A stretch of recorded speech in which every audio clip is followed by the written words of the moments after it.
सम्बुद्धस्स नमो तस्स भगवतो अरहतो संघं शरणं गच्छामि द्वितीयंपि संघं शरणं गच्छामि तृतीयंपि तृतीयंपि बुद्धं शरणं गच्छामि तृतीयं शरणं गच्छामि तृतीयंपि संघं शरणं गच्छामि सम्पूर्णं मां वन्दे पाणातिपाता वीरमणि शिक्षापदं आचारा वीरमणि शिक्षापदं समादयामि सुभिक्षाचारा वीरमणि सिक्खापदं समादयामि मुसावादा वीरमणि शिक्षापदं समादयामि मुसावादा वीरमणि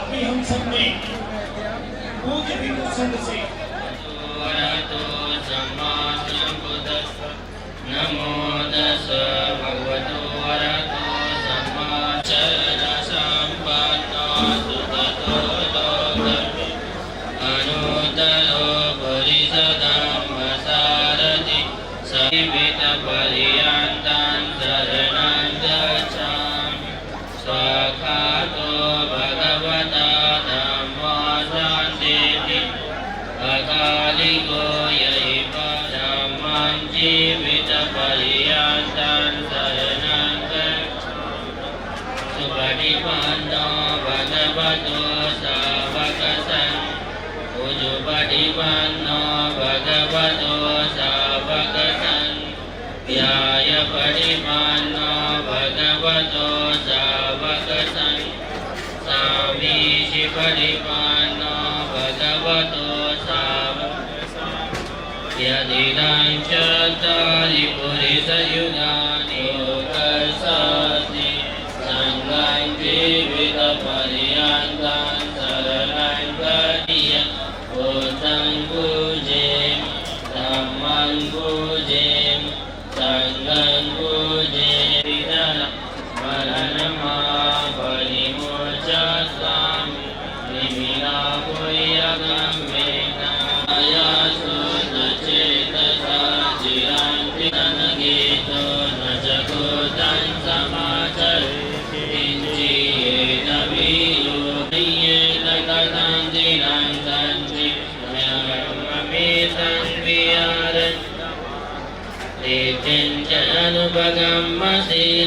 शीलवादसनेन सम्पन् कामेषु विनयगेदं नैजतु तपसेय पुनरेतीति एतेन स च वचेन सोऽदुते होतु सपत् एतेन स च वचेन सपदुःखो विनाशत् एतेन स च वचेन होतु ते जयमङ्गलम्।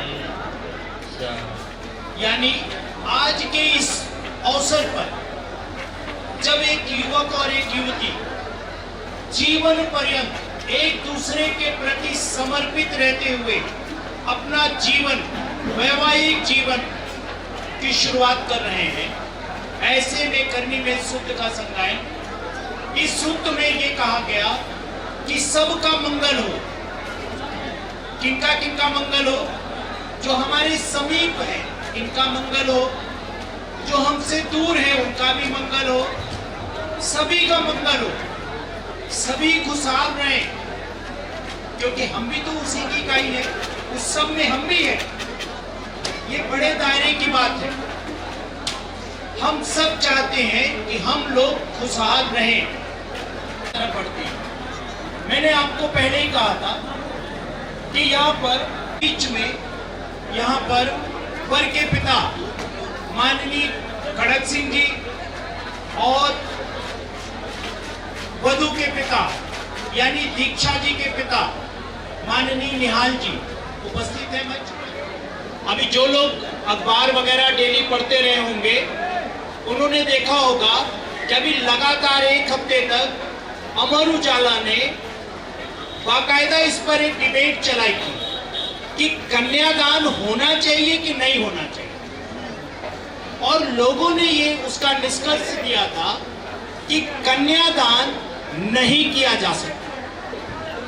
मैं आप सबको भी बताना चाहता हूं कि बौद्ध परंपरा में शुरू से ही कन्यादान नहीं होता। उसकी वजह क्या है? उसकी वजह ये है कि कन्या भी हाड़ मांस की बनी होती है।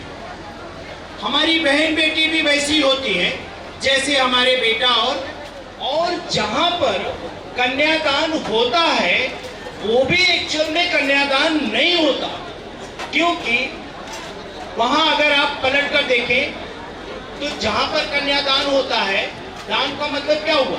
दान का मतलब हुआ कि दान में मिली हुई वस्तु हम जैसे चाहे वैसे उपयोग करें। क्या हम ये छूट देते हैं कि वहां भी कन्या को वस्तु नहीं समझा जाता, और यहाँ पर बिल्कुल नहीं समझा जाता। कन्या भी बिल्कुल उसी तरीके से है जैसे पुरुष। स्त्री और पुरुष में किसी तरह का भेद नहीं है। इस कारण से यहाँ कन्या का तर्पण होता है, पुत्र वधू है। अभी आप सब यहाँ पर साक्षी हैं, गवाह हैं। आप देखेंगे कन्या यानी दीक्षा जी के पिता निहाल जी अपनी पुत्री का समर्पण करते समय क्या अपेक्षा करते हैं? विश्वास रखते हुए उपस्थित समाज को साक्षी मानकर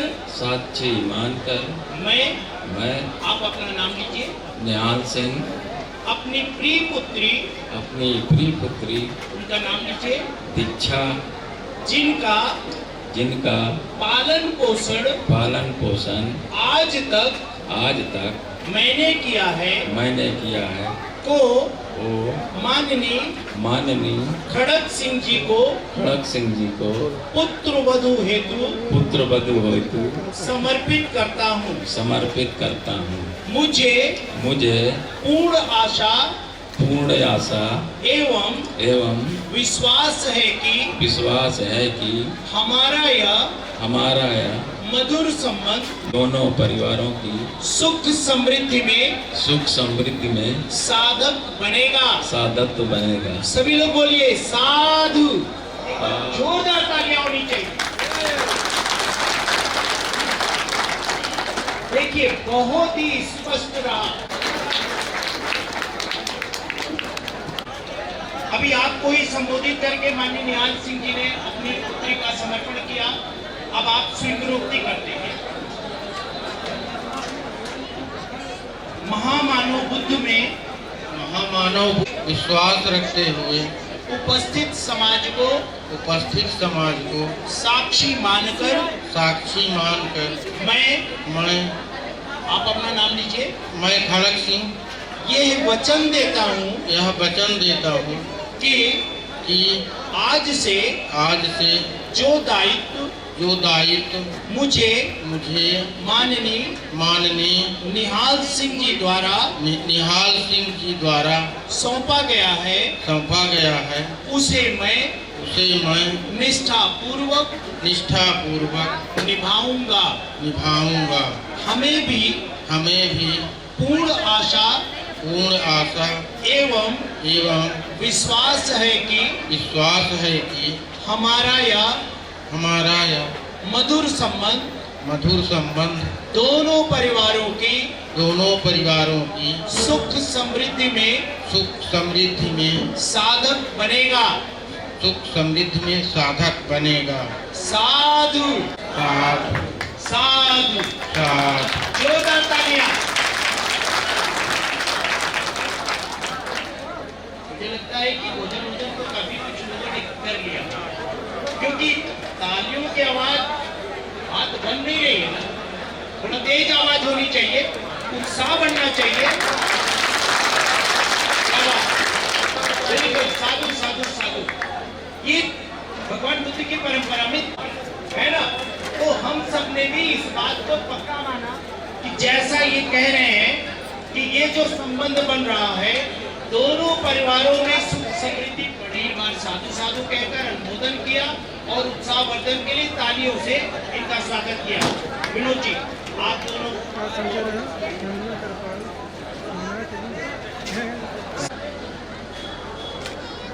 क्या बात है। देखिए भाई के पिता ने पहले पहनाया, इसको कहते हैं इधर देखिए, इधर बराबरी। और ठीक है। ऐसे बात भी सही है पक्ष का। अगर उनके घर में वधू ना आए तो उनकी वंश परंपरा आगे नहीं बढ़ेगी। ये तो उनके परिवार का उत्तराधिकारी पैदा करने वाले लोग, तो जाहिर सी बात है ये श्रेष्ठ होंगे, इनका हमें सम्मान करना चाहिए। पर पता नहीं कैसे गड़बड़ हुआ इस देश में कि कन्या पक्ष को जोरदार तालियों से इनका स्वागत करेंगे। आ जाए मधुर रिश्ते की शुरुआत केवल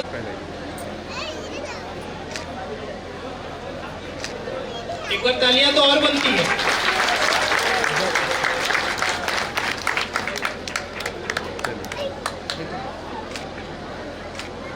ठीक है।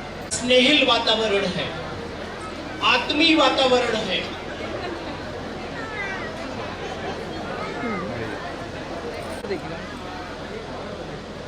रिश्ते बन गया।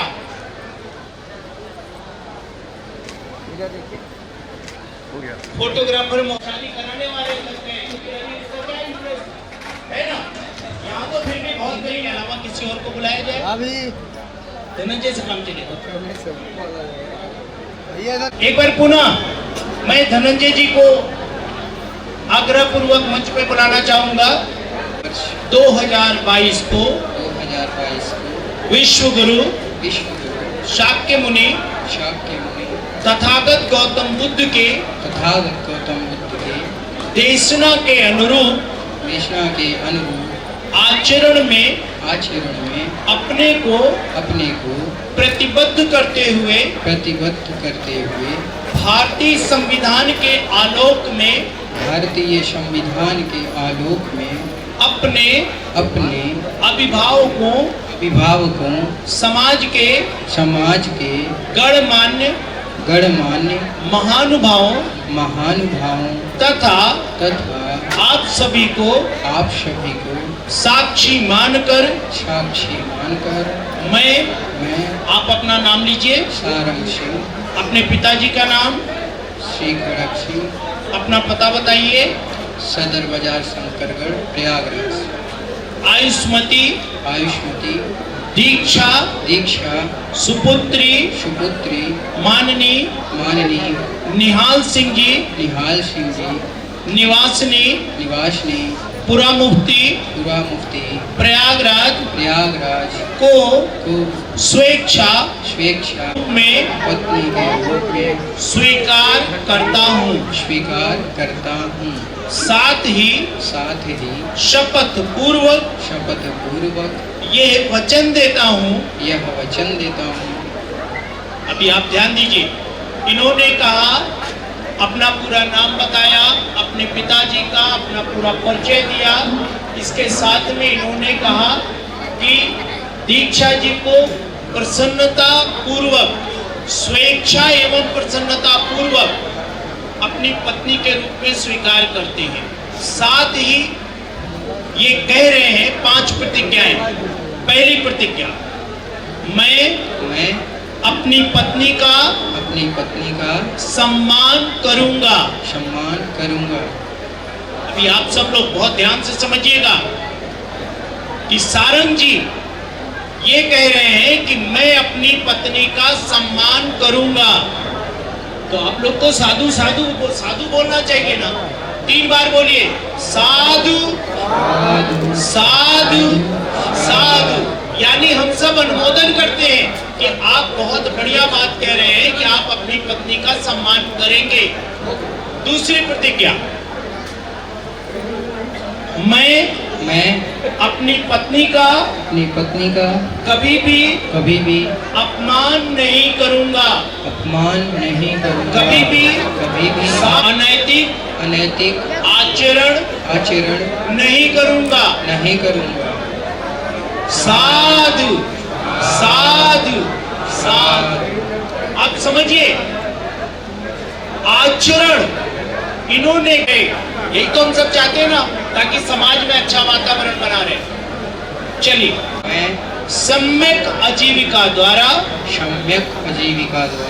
उपार्जित धन से परिवार का पालन करूंगा तथा संपत्ति का अधिकार एवं रक्षा का उत्तरदायित्व पत्नी का होगा। फिर बोलिए साधु साधु साधु। कर दूं, इन्होंने कहा कि मैं सम्यक आजीविका, सम्यक माने मेहनत और ईमानदारी की कमाई से परिवार का पालन पोषण करूंगा। और इन्होंने एक बात कही कि ये अपनी संपत्ति का अधिकार अपनी पत्नी को देंगे, साथ में ये भी अपेक्षा किया कि उस संपत्ति की रक्षा का दायित्व भी पत्नी का। और जिसकी पत्नी, जिस किसी की भी पत्नी अपनी संपत्ति को बचाती है, उसको अधिकार मिलता है बचाने का। तो मुझे लगता है कि सब पति जानते हैं कि पत्नी के पास प्रॉपर्टी सुरक्षित ही रहती है। पति जो मैं अर्जित करूंगा वो उसकी रक्षा की जिम्मेदारी पत्नी की। चलिए, पत्नी को अलंकार वस्त्र आभूषण आदि सहित जीवनोपयोगी वस्तुओं से संतुष्ट रखने का प्रयत्न करूंगा। साधु साधु साधु। यानी ये हर तरह से अपनी पत्नी को संतुष्ट रखने का प्रयत्न करेंगे। हम सब लोग इस काम ये प्रतिज्ञाएं दोहराता हूँ और वचन देता हूँ कि जीवन भर सत्य निष्ठा से इनका पालन करूंगा। एक बार फिर से बोलिए साधु साधु साधु। जोरदार तालियां। उससे पहले चलिए, जैसा मैं बोलूंगा आप दोहराइए। 15 मार्च 2022 तथागत गौतम बुद्ध के देशना के अनुरूप आचरण में अपने को प्रतिबद्ध करते हुए भारतीय संविधान के आलोक में अपने अभिभाव को समाज के गणमन में, आप अपना नाम लीजिए, दीक्षा प्रयागराज आयुष्मान सारंग पुत्र माननीय खड़न सिंह जी निवासी शंकरगढ़ प्रयागराज को स्वेच्छा एवं प्रसन्नता पूर्वक अपने पति के रूप में स्वीकार करती हूँ। साथ ही शपथ पूर्वक। देखिए, इन्होंने भी सारंग जी को अपने पति के रूप में स्वीकार करती है। साथ ही ये भी 5 प्रतिज्ञाएं दोहराएंगे कि अपने घर के सारे कार्यों का निर्वहन संवैधानिक ढंग व परिवार की परंपरा के अनुसार संपादन करती रहूंगी। साधु साधु साधु। देखिए, इनकी प्रतिज्ञा में क्या रहा? इन्होंने कहा सदाचरण से यथोचित सम्मान देकर परिवार के सभी सदस्यों को संतुष्ट रखूंगी। साधु साधु साधु। इन्होंने दूसरी प्रतिज्ञा